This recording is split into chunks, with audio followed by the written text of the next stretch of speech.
Que el Señor bendiga a su pueblo. Damos gracias a Dios porque hoy tenemos el gusto de continuar con este estudio del libro de los Efesios.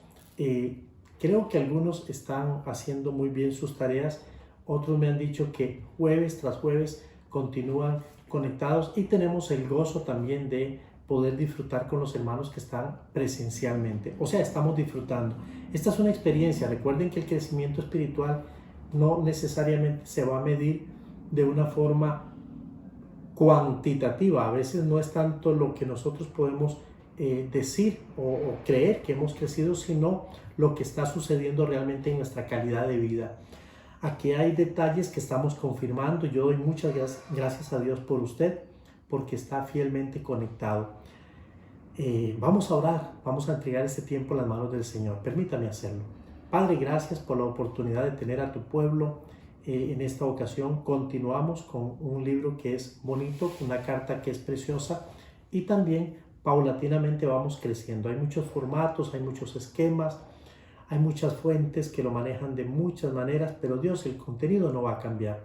Tú sigues hablando a tu pueblo y damos gracias a Dios por esta linda bendición. Hoy quiero permitirme ser un instrumento en tus manos, refrescar y continuar. Vamos a avanzar hasta el capítulo 10 de este segundo libro, de este segundo capítulo de Efesios. Bendice a tu pueblo, ministro paz, y ruego que te manifiestes con poder sobre cualquier dolor, tristeza, afán, depresión, desánimo, pero sobre toda aquella situación que el enemigo quiera estar utilizando para estorbarnos. Gracias por tu amor. Oro en el poder del Espíritu Santo y en el nombre de Cristo Jesús. Amén y amén. De verdad, amado, quiero recordarle que el libro de Efesios capítulo 1 hemos dicho varias cosas que son bastante interesantes, por lo menos para mí. Creo que hay que afirmarlas, creo que hay que insistir en ellas. La carta a los Efesios es una carta que la escribe el apóstol Pablo, la escribe desde la prisión de Roma. Él se encuentra prisionero en Roma y no es el único documento que escribe, sino que hay 4 documentos que son Efesios, Filipenses, Colosenses y la carta a Filemón. También hemos dicho que esta carta la escribe el apóstol y la envía con Tíquico, que es el mensajero para estos documentos a las respectivas iglesias. Dijimos que Efesios es una carta que, aunque en los manuscritos, algunos manuscritos antiguos no aparece que es necesariamente a los que están en Éfeso, lo que da pie para que algunos piensen que no fue a los Efesios. Nosotros particularmente estamos tranquilos con la mayor cantidad de fuentes, o las fuentes que están diciendo que Pablo sí la escribió y que la escribió a los Efesios. No tenemos problemas con eso. Tampoco tenemos problemas en pensar que es una carta que se escribe, una de las primeras cartas entre los años 60 y 64. Nos parece bastante acertada esta fecha. El saludo que Pablo hace, dijimos, es un saludo integral. Recuerden que en la iglesia de Éfeso básicamente hay 2 poblaciones. Hay una población que es gentil y otra población que es judía. Y eso lo vamos a ver muy interesantemente en el capítulo 2, a partir del verso 11, del 11 al 22, cómo el Señor permite unificar a su iglesia, a su pueblo. Pero esperemos el próximo jueves. Hoy diremos que en este saludo, interesantemente, Pablo dice gracia y paz. Gracia es una palabra que comunica muy bien al pueblo gentil, porque ellos tienen una influencia helénica, o sea, griega, muy fuerte. Y la palabra gracia es una palabra que se deriva del griego charis, que significa básicamente un regalo, un don, básicamente lo que significa la palabra. Y paz, que identifican muy bien los judíos con la palabra shalom, o sea, paz integral. Pablo está hablando de bendiciones en el capítulo 1 y él está diciendo que ya Dios nos bendijo con toda bendición en los lugares celestiales en Cristo Jesús. O sea, que las bendiciones de las cuales Pablo quiere que conozcamos no son bendiciones nuevas en el sentido de que Dios allá en el salón donde Él está, imaginemos un taller donde Dios se encarga de construir las bendiciones para nosotros. Ya Él lo hizo, ya Él le dio a usted y me dio a mí las bendiciones que preparó desde antes de la fundación del mundo. las bendiciones aquí en el capítulo 1 hasta el verso 14 manifiestas son bendiciones como la predestinación, el habernos predestinado para ser hijos suyos. No que dependa de nuestra voluntad, sino que Él lo decidió. Él dijo, yo voy a preparar, voy a aprovisionar para que mi creación tenga la posibilidad, todos ellos que fueron creados a imagen y semejanza de Dios, o sea, suya, tengamos la posibilidad de ser en Cristo hijos suyos y pertenecer a esta gran familia. También muy interesantemente, la otra bendición manifiesta aquí es la bendición de la redención. Entonces, predestinados, redimidos, pero hay una bendición interesante que es la revelación, donde Dios permite descubrir aquellas cosas que son vedadas a los ojos físicos humanos. Y la última es la herencia de su gloria, una herencia que ahora nos corresponde por derecho. Luego llegamos al capítulo 1, verso 15, donde vemos a Pablo orando, y Pablo está orando básicamente por dos cosas. Pablo ora dando gracias a Dios por la fe que ellos tienen en el Señor Jesucristo, verso 1, y también por el amor que ellos tienen y han manifestado para con todos los santos. Dos elementos importantes en la fe cristiana: la fe, la vida cristiana, fe y amor para con los santos. Luego él pide que seamos revelados también, o que se nos pueda revelar, y habla de tres cosas, que es la esperanza de su gloria, que podamos conocer, tener el entendimiento y la sabiduría, y también la supereminencia del poder de Dios en Cristo Jesús. Llegamos al capítulo 2 y hoy me permito entrar al capítulo 2 que comenzamos el jueves pasado. O sea, para los que no tienen un seguimiento por día, la lección anterior estuvimos hablando del capítulo 2, que habla en el verso 1, 2 y 3 de nuestra condición. Dice la Biblia que nuestra condición era que estábamos muertos. Nosotros estábamos muertos en nuestros delitos y en nuestros pecados. Dice la Biblia, y Él, hablando de Jesús, os dio vida a vosotros cuando estabais, que esa era nuestra condición antigua, cuando estabais muertos en vuestros delitos y pecados. Muy interesantemente, hablando nosotros de la muerte, dijimos que la muerte, teológicamente hablando, es un estado de separación. Una persona que está muerta es una persona que está separada, y lo vamos a definir en las tres formas de muerte que conocemos. Pero espiritualmente hablando, también decimos que la muerte tiene un sentido de extravío. O sea, una persona muerta es una persona que está perdida. Entonces vemos dos ideas aquí. Muerte es sinónimo de separación. Muerte es sinónimo de estar extraviado y perdido. Y lo demostramos con la parábola del hijo pródigo, cuando el padre ve al hijo, dice, mi hijo era muerto y ha revivido. Estaba perdido y es hallado. O sea, las dos palabras, separado y perdido, se encuentran allí. Entonces, ¿cuál era nuestra condición según capítulo 2, versos 1 en adelante? Bueno, que estábamos muertos, y estando muertos nos dio vida, y estábamos muertos en nuestros delitos y pecados. Esas dos palabras las explicamos. La palabra delito se entiende mejor en derecho. Es una de las posibilidades de revisar la palabra derecho romano, en donde se habla que un delito es una transgresión a un código social. ¿Qué estamos diciendo? Que un delito es quebrantar, transgredir, brincarse algo que ya los hombres de una manera uniforme han decidido como la norma.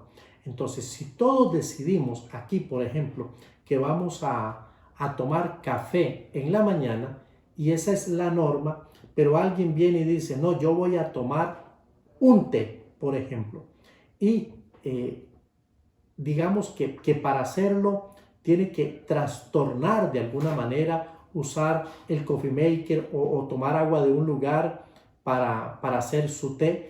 trastornando lo que ya se acordó, entonces podemos de una forma sencilla decir, está cometiendo un delito, porque ya todos decidimos, la sociedad, el conjunto de personas decidió que se haría de esa manera, pero ahora se está transgrediendo. Cometemos delitos mayores, delitos menores, pero en simple castellano y desde la perspectiva, ¿verdad?, de legislación, el delito es cuando se brinca, cuando se transgrede lo que ya está establecido en el común denominador de la sociedad.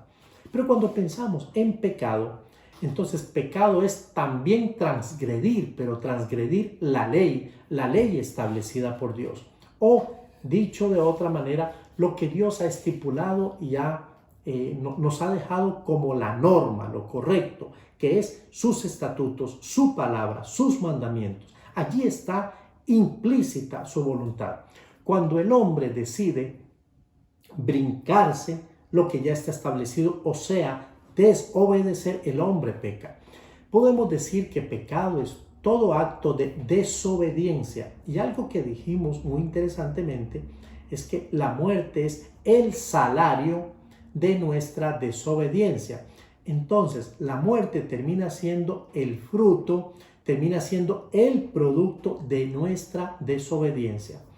Muy bien, amados, habiendo dicho esto, también queremos recordar que existen, por lo menos desde lo que conocemos y hemos estudiado, tres formas de hablar de la muerte, tres clases de muerte o tres manifestaciones, tal vez, de esta palabra. La primera es cuando hablamos de la muerte física. ¿A qué nos referimos con la muerte física? Recuerde que la muerte tiene que ver con la idea de separación. Entonces, en las tres definiciones vamos a ver el elemento separación presente. Por ejemplo, en la muerte física tenemos una separación del cuerpo y el espíritu, donde el cuerpo continúa o vuelve al polvo de donde fue, de acuerdo a la palabra, tomado. O sea, el cuerpo se va a descomponer porque es materia. Y es donde entran las dos dimensiones. Una dimensión espiritual que es abstracta, ¿no?, que es inmaterial, y la otra dimensión que es material, que es el cuerpo, o sea, nuestra carne. Somos hueso y carne, hueso, sangre y carne.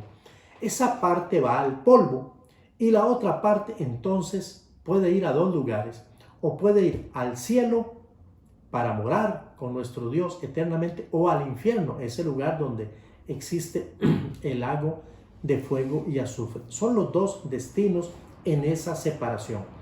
Muerte física. Muerte espiritual. La muerte espiritual es cuando hay una separación, pero de espíritus, en donde el espíritu que mora en nosotros, que Dios puso en nosotros, porque Dios nos creó seres espirituales. Recuerden, somos alma, cuerpo y espíritu. Entonces, esa parte de nosotros que se llama espíritu, que es la parte que no vemos, pero es la parte que sale del cuerpo, cuando esa parte llamada espíritu se enemista, o sea, se separa del espíritu de Dios, el hombre está en una condición de muerte, y es la muerte espiritual. ¿Me estoy explicando? Muerte física, cuerpo se separa del cuerpo, del espíritu. Muerte espiritual, el espíritu de Dios se ha separado del espíritu del hombre. Eso ocurre en el Edén de una manera muy marcada, cuando el hombre está enajenado, separado, primero de Dios, segundo de su prójimo, tercero de la creación y finalmente de él mismo. Separación. Pero la última clasificación de la muerte es la muerte eterna. ¿De qué estamos hablando cuando hablamos de la muerte eterna? La muerte eterna, pues bueno, la primera palabra es separación, pero la segunda es separación para siempre. No acaba, es eterna, absolutamente no tiene fin. Por decirlo de una forma más sencilla, el hombre y Dios en su condición espiritual nunca más podrán encontrarse ni reencontrarse, porque han sido separados eternamente. La Biblia llama en el libro de Apocalipsis, el último capítulo, habla de la segunda muerte. Entonces, cuando usted lea sobre la segunda muerte, está hablando de la muerte eterna, donde ya no hay vuelta atrás. No podemos resarcir absolutamente nada. Entonces, amados, ya tenemos las tres manifestaciones de la muerte. Recuerde que la muerte tiene consigo como producto, la muerte es la consecuencia de lo que hemos definido como delitos y pecados. La pregunta aquí importante, creo, es ¿qué es lo que impulsa al hombre a pecar? Bueno, yo quise resumirlo un poquito y decirles a ustedes que por lo menos hay tres fuerzas que están en una íntima relación, por supuesto, pero cada una por sí sola desarrolla su propio proyecto. Por ejemplo, el mundo. Aunque la palabra mundo, cuando se lee en el Nuevo Testamento, que es la palabra cosmos en el idioma griego, algunas palabras que podemos trabajar y que las fuentes nos regalan. Esta palabra tiene varios significados, pero no queremos dar una clase de los significados, sino más bien pensar el significado que tiene cuando se refiere, por ejemplo, a una fuerza que incide negativamente sobre nosotros, sobre los hombres.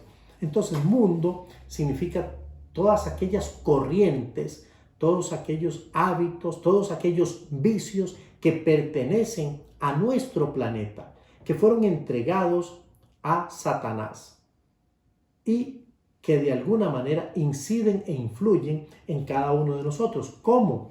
Porque son aquellas cosas que están a la vista. Por eso Pablo dijo, no os conforméis a este mundo, no se hagan a las pasiones de este mundo, a los atractivos, la moda, los vicios, etc.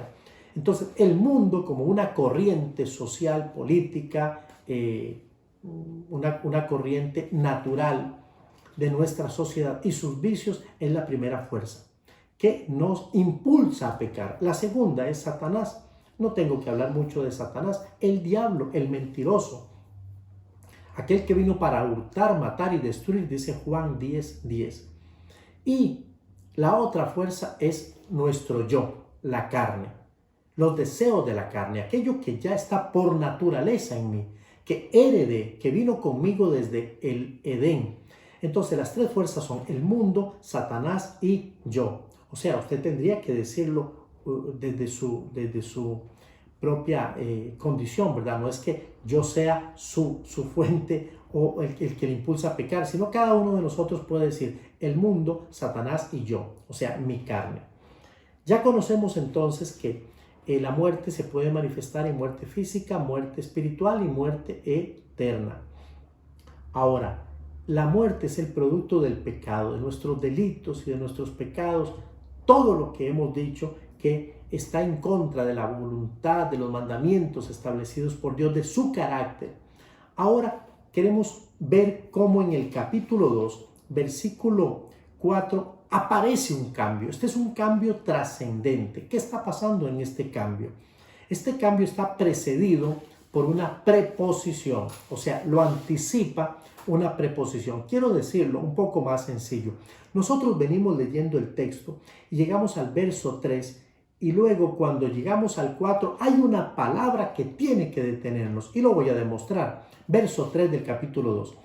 Entre los cuales también todos nosotros vivimos en otro tiempo en los deseos de nuestra carne, haciendo la voluntad de la carne y de los pensamientos, y éramos por naturaleza hijos de ira, lo mismo que los demás. Esta era nuestra condición antigua, una condición de muerte, de separación, de pecado, delitos y pecados. Viene el verso 4 y comienza diciendo, pero, ese pero es la palabra que tiene que detenernos porque aquí existen ahora dos caminos. Antes veníamos en una línea, pero significa que hay que detenernos porque va a haber un cambio importante, trascendente en la idea de Pablo, pero también en el destino mismo de la humanidad.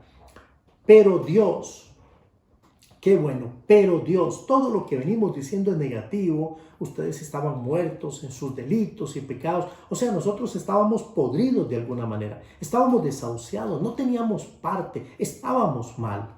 Pero Dios, ahora mire que dos palabras más lindas vienen. Dios que es rico en misericordia por su amor con que nos amó, recuerde, nos bendijo con toda bendición espiritual, aún estando nosotros muertos en pecado, nos dio vida juntamente con Cristo. Por gracia sois salvos. Vamos aquí un poquito lento, pero no tan lento.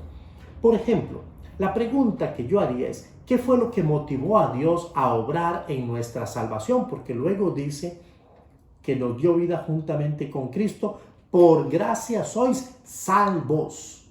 Una persona que es salvada es una persona que estaba muriendo o estaba muerta. Sois salvos. Es pasar de un estado a otro. ¿Qué fue lo que motivó a Dios para poder obrar en nuestra salvación? Hay dos ideas que Pablo está compartiendo con nosotros. La primera es por su misericordia. Dios es rico, o sea que tiene abundante misericordia. Y el Salmo, si yo no estoy errando, Salmo 136, permítame corroborarlo solamente. El Salmo 136, vamos a ver si estamos asertivos hoy con la cita. Nos dice reiterativamente, y creo que puedo decir 26 veces, que son los versos del Salmo 136, que la misericordia de Dios es para siempre. Eso demuestra la riqueza, la abundante misericordia de Dios. Alabad a Jehová porque Él es bueno, porque Él es bueno. La palabra bueno viene de bondad. La bondad es la base, la plataforma de la misericordia. Luego vamos a ver esa escalerilla. Pero ahora dice y define a Jehová como bueno. Esa es la misma idea que Jesús habló con el joven rico cuando el joven rico le dijo, maestro bueno. Y le dijo, ¿por qué me llamas bueno? Bueno, solo hay uno, Dios. Lo que Jesús estaba diciendo es, acertaste, soy Dios. Ahora aquí dice, alabad a Jehová porque Él es bueno, porque para siempre es su misericordia. Vuelve a decir, alabad al Dios de los dioses, porque para siempre es su misericordia. Y esta frase, porque para siempre es su misericordia, en el Salmo 136 se va a repetir 26 veces, lo que confirma que Jehová es un Dios misericordioso. Y aquí dice, pero Dios que es rico en misericordia, pero también dice, por su gran amor. Entonces hay dos cosas que caracterizan a Dios, que están en la esencia de Dios, que es parte de sus atributos. Primero, bondad. Segundo, misericordia, sobreabundantemente rico en misericordia. Dice Lamentaciones, porque nunca decayeron sus misericordias. Nuevas son cada mañana. O sea, Dios se permite estrenar en nosotros una misericordia todos los días. Y también dice, por su gran amor con que nos amó. Ahora, creo que es válido trabajar un poquito en la definición de estas palabras. La palabra misericordia. Ok. Misericordia es tratar a alguien con bondad, pero escuche, es tratar a alguien con bondad aun cuando esta persona no se lo merezca. O sea, es ser bueno con él. Bueno, mire que la bondad es el fundamento, la base donde va a construirse un edificio cuyo segundo piso va a ser la misericordia. Entonces, es tratar a alguien con bondad aun cuando esta persona no se lo merezca. Es importante aquí, voy a buscar un documento, es importante aquí, amados y amadas, saber que algunos han definido la misericordia también como esa posibilidad de no recibir de parte de Dios lo que nosotros merecemos. O sea, misericordia, cuando Dios no nos da lo que nosotros merecemos. Vamos a ver si tengo acá. Ok, misericordia cuando Dios no nos da lo que nosotros merecemos. ¿Me copian esta parte? Lo que motivó a Dios fue su misericordia y su amor. Estamos hablando de misericordia y ahora estamos diciendo que misericordia es tratar a alguien con bondad, que en la escalerilla es el piso de abajo, la bondad. Dios es bueno. Pero la palabra misericordia, muy interesantemente, es una palabra compuesta. En el idioma latín es una palabra compuesta, o sea que hay dos palabras que forman la palabra misericordia. Es la palabra miseria y la palabra cordia. Vamos a definir cada una de las dos. La palabra miseria traduce la idea de infortunio, desgracia o pobreza. Entonces, una persona que cayó en miseria es una persona que cayó en que cayó en pobreza extrema y que cayó también en desgracia. Entonces, podríamos decir perfectamente bien que una persona que ha caído en miseria es un menesteroso, es infortunado, es un desgraciado o es un pobre en extremo. Pero la palabra cordia es una palabra que comparte su raíz con la palabra cardio, de donde viene cardiopatía, cardiología. ¿Qué es la palabra corazón? Entonces, miseria y corazón. Entonces, ¿qué sentido podemos encontrar en estas dos palabras? Bueno, misericordia define la idea de tener un corazón abierto para el que está en miseria, infortunio, pobreza o desgracia. Esto es sumamente interesante porque la palabra amor ha sido muchas veces definida por este servidor y lo que me permitiré decir sencillamente es que Dios es amor. Una de las mejores definiciones, creo yo personalmente, la dio el apóstol Pablo en el capítulo 13 de Primera de Corintios. La primera carta a los Corintios, el apóstol Pablo se permite hablar del amor cuando está hablando de los dones espirituales. Capítulo 12 habla de los dones. Capítulo 13, que está en medio del 12 y el 14, habla del amor. Y el 14 habla de un don que era muy polémico en la iglesia de Corinto, que era el don de lenguas. Entonces Pablo dice, cuando hablamos de los dones espirituales, de esos favores, regalos que Dios nos ha dado para que podamos edificar la iglesia, y este don que era un don tan controversial, que era el don de lenguas, él dice, en medio de los dos hay uno que es el más importante, que es el amor, y lo define. Primera de Juan 4:8 dice, Dios es amor. Ahora, dice el texto literalmente, pero Dios, que es rico en misericordia, por su gran amor con que nos amó, aunque estando nosotros muertos en pecados, nos dio vida juntamente con Cristo. Por gracia sois salvos. Presentamos a los hermanos que reciben este estudio presencialmente una diapositiva en donde la palabra gracia está prácticamente en el pico de la pirámide. Debajo de la palabra gracia está la palabra amor con rojo, y abajo de la palabra amor está la palabra misericordia, y en la planta de abajo, en la base, está la palabra bondad. Entonces, la gracia por la cual nosotros fuimos salvos no es sino otra cosa que el resultado de una característica divina, que es la bondad de Dios. Dios, que es bueno. Alabad a Jehová porque Él es bueno.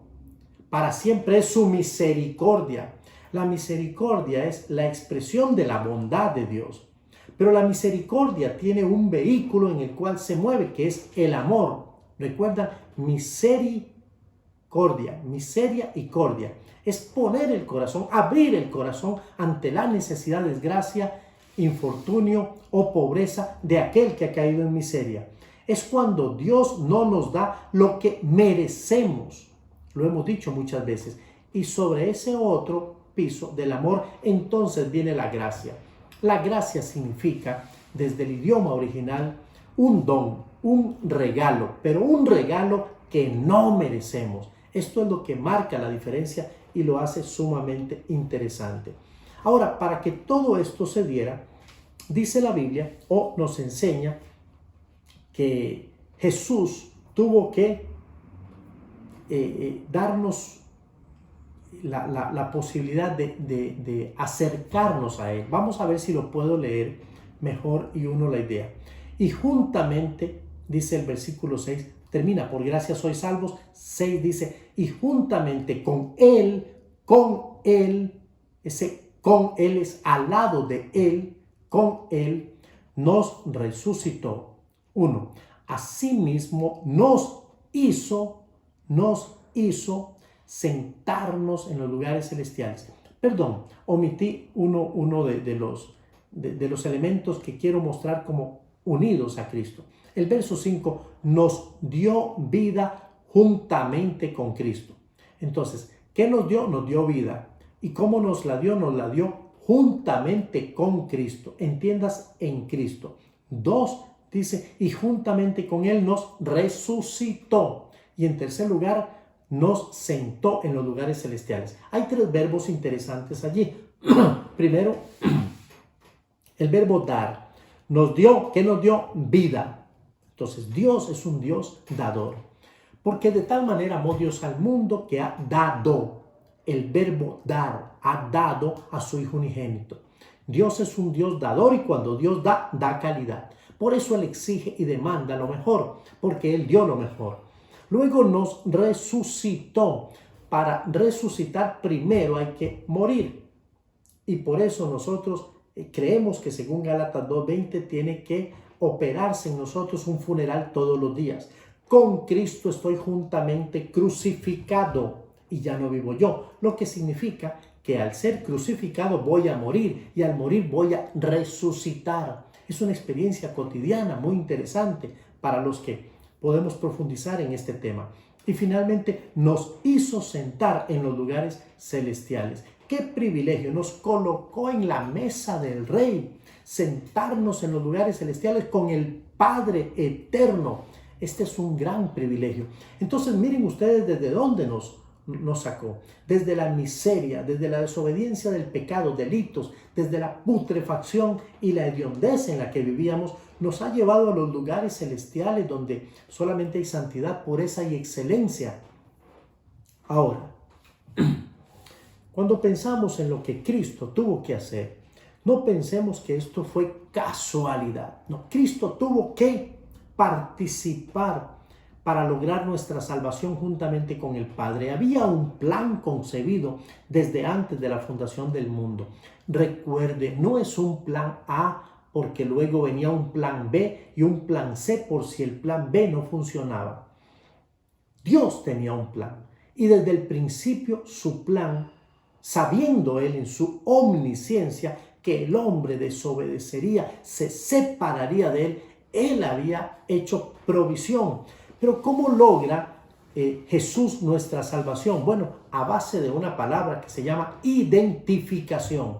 Él se hizo con nosotros, se identificó primero en nuestra humanidad. Dice la Biblia en Juan 1:14, y aquel verbo se hizo carne, hablando de Jesús, se hizo carne y habitó entre nosotros. O sea, Él se hizo hombre, pero también se identificó con nuestras debilidades. Romanos 8:3 nos dice de que se hizo carne por nosotros. Interesantemente también, Filipenses dice, haya pues en vosotros, estoy en Filipenses 2:5, perdonen, haya pues en vosotros este sentir que hubo también en Cristo Jesús, el cual siendo en forma de Dios, no escatimó el ser igual a Dios como cosa que aferrarse, sino que se despojó a sí mismo, se desnudó para hacerse semejante a los hombres. Se hizo carne por usted y por mí, pero también se identificó con nuestro pecado, haciéndose pecado, según lo que dice 2 Corintios 5:21. Me voy a permitir leerlo porque es un texto un poquito incómodo, pero es un texto que debemos compartir para que se pueda entender la doctrina. Al que no conoció pecado, hablando de Jesús, por nosotros lo hizo pecado, para que nosotros fuésemos hechos justicia de Dios en Él. Por nosotros lo hicimos pecado, para que el Señor pudiese, para que nosotros fuésemos hechos justicia, justificados de Dios en Él. Pero también se identificó con nuestra maldición, muriendo en la cruz. Esto cuando lo pensé es fuerte y es un poco grosero, pero le hicimos maldito. Hasta cuesta un poco decirlo, pero mire lo que dice la Biblia en Gálatas capítulo 3, verso 13. Dice la Biblia, Gálatas 3:13, dice así literalmente la palabra. Cristo nos redimió de la maldición de la ley, nos compró. Acuérdense que estar bajo la ley era de alguna manera una maldición, no había posibilidad de superarla, de pasar con un 100. Y vamos a quebrantar la ley en una u otra área o aspecto. Dice la Biblia, hecho por nosotros maldición, porque está escrito, maldito todo el que es colgado en un madero. ¿Cómo murió Jesús? Murió colgado en la cruz, en un madero, hecho maldición por nosotros. Sin embargo, Él no solamente se identificó en todas estas áreas, humanidad, debilidad, pecado, maldición, sino que también se identificó totalmente con nuestro castigo y condenación. Porque dice Isaías que Él cargó sobre sí nuestra llaga, nuestros dolores, nuestro castigo. Y finalmente se identificó con nuestra muerte, muriendo nuestra muerte. O sea, entienda eso. Hay una película que salió recientemente que habla el título es Dios no está muerto. 1 y 2.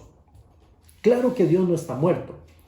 Algunos piensan y usan como un argumento teológico que Dios murió cuando Jesús murió.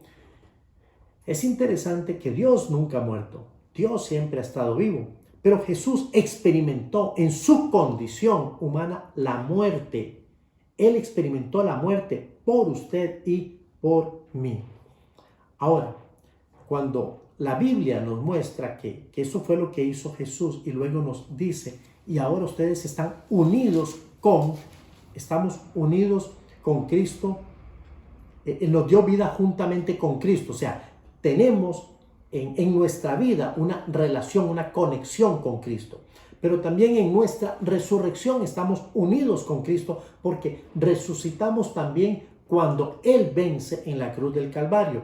Y con Cristo tenemos la posibilidad de sentarnos en los lugares celestiales. Ya Jesús dio su sí. Ahora somos nosotros los que tenemos que dar nuestro sí. Este pasaje termina hablándonos de lo que recibimos, que es la salvación. Y yo tengo 3 preguntas sobre nuestra salvación, leídas o extraídas de este texto, y me voy a permitir, disculpen, leer el texto. Pero Dios, que es rico en misericordia, por su gran amor con que nos amó, aunque estando nosotros muertos en pecados, nos dio vida juntamente con Cristo. Por gracia sois salvos. Y juntamente con Él nos resucitó y asimismo nos hizo sentar en los lugares celestiales con Cristo Jesús. ¿Para qué? Para testimonio. Escuchen, para mostrar en los siglos venideros las abundantes riquezas de su gracia en su bondad para con nosotros en Cristo Jesús. Porque por gracia sois salvos, por medio de la fe. Y esto no de vosotros, esto no es de ustedes, pues es un don de Dios, un regalo de Dios. No por obras para que nadie se gloríe, se jacte. No por obras para que nadie se gloríe, porque somos hechura suya, creados en Cristo Jesús para buenas obras, las cuales Dios preparó de antemano para que anduviésemos en ellas. Las 3 preguntas que voy a hacer, con las que quiero concluir mi participación en este estudio es: ¿cómo recibimos nosotros la salvación? ¿Cuál es la forma? ¿Cómo nosotros recibimos esa salvación? La respuesta bíblica es por gracia. Es un don, un regalo, un favor inmerecido. Número 2, ¿cuál es el vehículo por medio del cual nosotros recibimos esta salvación? La Biblia dice que es por medio de la fe, nuestra confianza absoluta en lo que ya Jesús hizo en la cruz del Calvario. Pregunta número 3. ¿A quién le corresponde esta acción? O sea, esto depende de quién. Bueno, la Biblia dice es un don de Dios, no es nuestro, no nos corresponde a nosotros, es a Dios. ¿Y cuál es el propósito? ¿Para qué el Señor nos ha salvado? ¿Para qué hemos sido salvos? La Biblia dice para buenas obras. Amado y amada, si usted ha escuchado este estudio, déjeme decirle que toda la razón por la que Pablo nos ha escrito y ha llegado hasta el verso 10 es para que entendamos que estamos para buenas obras. Y las obras buenas son las obras que tienen a Dios como fundamento y su amor. Todo lo que usted y yo hagamos en beneficio, en obediencia a la palabra de Dios, son buenas obras. Para eso tenemos que conocer la palabra, conocer a Dios y amarlo con todo nuestro corazón. Creo que ha sido un bonito tiempo. Espero que nos podamos ver la próxima semana, donde vamos a ver cómo Dios une a un pueblo a su iglesia. Quiero bendecirlos y bendecirlos en el poder del Espíritu Santo, con una bendición rica y abundante. Nos vemos, si Dios nos presta la vida, la próxima semana. Bendiciones. Qué lindo es saber que Dios ha hecho planes y provisión para nosotros. Él pensó en usted antes de que usted mismo pensara en usted. Esto es hermoso. Esto a mí me conforta, esto a mí me anima y me inspira a poder seguir estudiando la palabra. Qué privilegio es ser un instrumento para que ustedes puedan conocer un poquito más acerca del amor de Dios. La Biblia dice que Dios es rico en misericordia y también por el amor con que nos amó, Él ha hecho provisión para nosotros. Muchos de nosotros no hemos tenido la oportunidad de poder gozar de todas esas bendiciones. La más grande se llama la salvación. La Biblia dice que nosotros hemos sido salvos por gracia, o sea, no es por la cantidad de obras que nosotros hagamos, no es por obras para que nadie se pueda sentir orgulloso, vanidoso. Más bien, somos salvos porque Él un día decidió enviar a Jesús. Él se identificó con nosotros, murió en la cruz, pagó un precio por usted y por mí. Así que, amado, yo quiero guiarlo hoy para que usted no postergue. A lo mejor ha escuchado esta invitación muchas veces. Hoy yo quiero decirle lo que dice la Biblia. Nosotros estábamos muertos en nuestros delitos y pecados. La Biblia dice, todos hemos pecado. Sí, amado, usted también. Sí, amada, usted y yo somos pecadores. El asunto no es entender que somos pecadores, sino desear cambiar de estatus. De ser un pecador a ser un pecador ahora perdonado, un pecador que ha aceptado el sacrificio de Jesús como suyo. Lo que le quiero decir es que quizá usted ha murmurado algún día, ha mentido, quizá usted ha tenido pensamientos lujuriosos, vanidosos, orgullosos, quizá usted todavía no ha logrado perdonar a alguien, quizá usted se siente atrapado en un tema de orgullo, en un tema, algún vicio, no sé, puede ser, se me ocurre alcoholismo, puede ser pornografía, puede ser un vicio de lascivia, un vicio sexual, o usted es una persona que de pronto le gusta hacer cosas que son oscuras, negocios oscuros, comprar cosas robadas, no sé, amado y amada.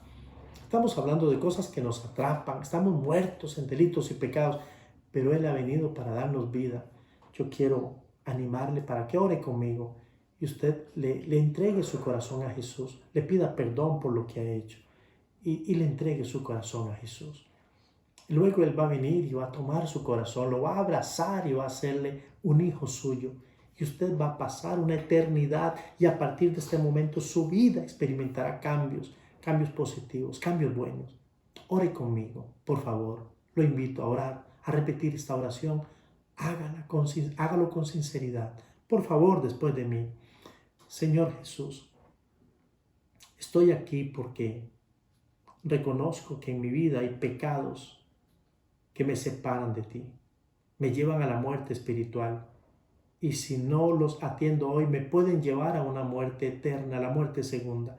Pero yo no quiero estar en ese lugar donde hay fuego y azufre. Yo quiero estar contigo. Quiero comenzar a vivir a partir de este momento una nueva vida en Cristo Jesús. Puedes sostenerme, puedes ayudarme, puedes perdonarme, me arrepiento. Te pido perdón. Y sé que tú me perdonas. Ahora, Jesús, te ruego que vengas a mi vida y seas mi Señor, mi dueño y también mi Salvador. Yo quiero que sea así. Te doy gracias porque lo haces. Y mi oración la sello en el poder del Espíritu Santo. Te doy la honra y la gloria a ti. Y oro en el nombre de Jesús. Amén y amén. Si usted ha hecho esta oración con nosotros, por favor, compártalo con alguien. Puede ser que usted desee llamar al número que aparece allí en pantalla. Puede ser que usted le cuente a la persona que lo invitó o que usted desee llamar a un familiar y decirle, mira, hice esta oración. Ahora sí la hice de verdad, con sinceridad. Su nombre va a estar escrito en el libro de la vida y usted un día gozará de una herencia celestial, pero sobre todo hoy de la comunión con nuestro Dios y de su amor. Le amamos mucho. Usted es bienvenido a la familia de Dios y deseamos que el Señor le bendiga ricamente.